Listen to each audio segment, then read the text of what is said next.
I'm Theresa VanderNeer, and I'm the founder of Work+Shelter. I originally went to India when I was 21, and it was on a grant from the University of Michigan to do research on how economic empowerment changes women's lives socially.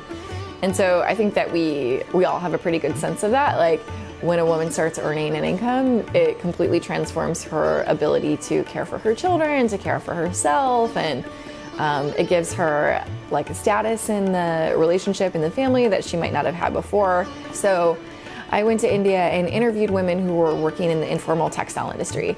And that just means that they were like sewing out of their homes or like, you know, in a little corner shop. And they were doing it with a limited amount of training. And I met a handful of women whose stories really touched me. I decided when I was 23, I was going to start this thing. We did a successful crowdfunding campaign when I was 24. And when I was 25, I quit my private sector job and I just went to India. And I was like, well, now I'm here. And we rented what is basically like a small size apartment in the United States. And what happened is women just started to come. And they came more because they were curious. And I had some samples of the things that I wanted to have made.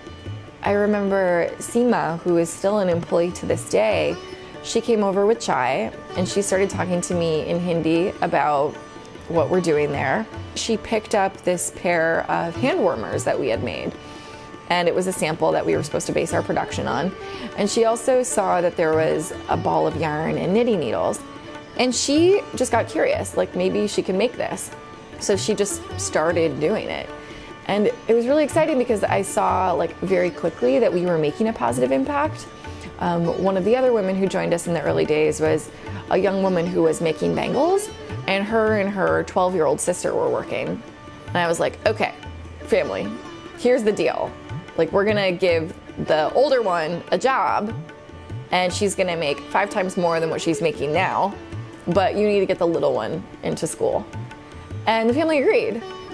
And one of the most gratifying moments of my career doing this was when I went back to India a few years later and I saw the little one, like 2 feet taller, walking down the road in her school uniform.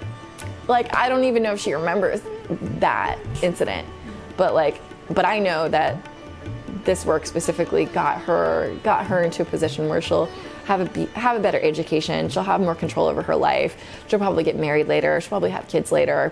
You know, all of these things that we know will ultimately be better for her. So there's this saying that I love. Oh, what is it? It's use it up, wear it out, make it do, or do without. And I love that. It's, you know, it comes from a time when we didn't have access to cheap consumer goods in the way that we do now. And so people really value the things that they have more. And that's one way to go about things. What we do at the shelter is we try to buy raw materials that have some sort of qualifier.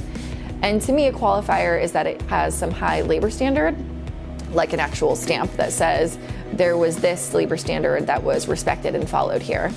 Or we know that the material is upcycled, so we have fabric that is made out of recycled bottles, which is great. It's better than having it be from raw virgin materials. You know, this is at least giving a life cycle to a product that has been thrown away. So those are some qualifiers that we have, but they might be qualifiers about the type of businesses that we purchase from. Maybe a woman-owned business, maybe a minority-owned business. And in India, you can purchase from people who are lower caste. You know, they haven't had access to the same economic opportunities that higher castes have. A transformative paradigm shift for me comes from the realization that every single thing that we do in our businesses can be done in a more positive way. So if we think about the individuals that we are hiring, how do we hire in a more diverse way? If we think about the spaces that we operate in, factories don't have to be ugly. They can actually be beautiful and bring joy to the community and create community spaces, and you can have green walls. Like, there's so many different things that you can do. And I think that's what's especially exciting for me as an entrepreneur. Like, fundamentally, I started Work+Shelter because I wanted to create jobs for women in need. I see that now I can make an impact with every single thing that we do as a company. And once I understand those variables, I can augment them in order to ensure that the way that we impact the world is 100% positive.